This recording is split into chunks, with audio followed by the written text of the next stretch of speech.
Yo, what's up mga kaibigan? Nali na tayo magkwentuhan. Naiinip na ang NBA Commissioner Adam Silver sa tagal ng paggawa ng desisyon ni LeBron sa kung saang team ba siya maglalaro next season.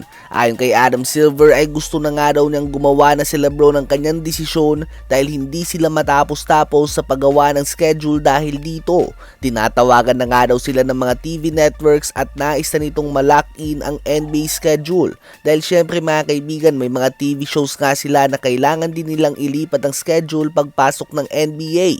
Subalit hindi nga makapag-commit ang NBA hanggang ngayon dahil hindi pa din nga mga kaibigan gumagawa ng desisyon ang kanilang biggest name o ang pangalan na humahakot ng madaming views. Obviously nga daw ay maaapektuhan ng paglipat ni LeBron ang Christmas game schedule, opening week at iba pa. Kaya naman sana nga daw ay magdesisyon na itong si LeBron.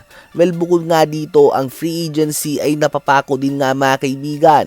May mga tulad nga ni James Harden na hanggang ngayon ay hindi pa din pumipirma ng kontrata dahil hinihintay din ito ang magiging desisyon ni LeBron.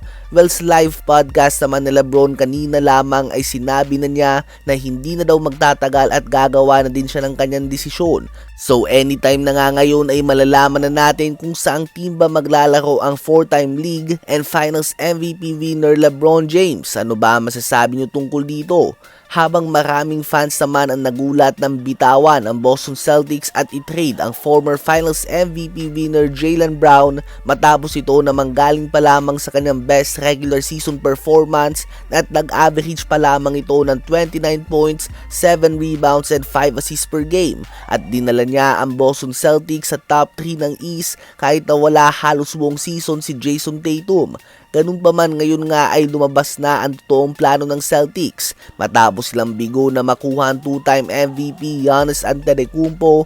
Ngayon nga ang plano nila ay palibutan si Jason Tatum ng mga solid high-level role players. Mas gusto nga ito ng Celtics kaysa sa magdagdag pa sila ng isang superstar na magiging kaagaw pa ni Jason Tatum sa touches and shots. Gusto nga nila na maging maliwanag na si Jason Tatum ang kanilang number 1 option at kanilang franchise player.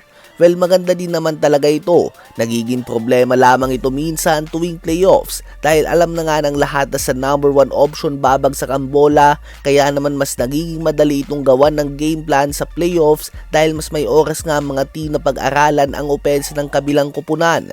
Malaking sugal din nga ito para sa Boston Celtics dahil kakagaling pa lamang ni Jason Tatum sa Achilles injury at hindi pa natin tiyak kung talagang makakabalik ba siya sa kanyang dating level.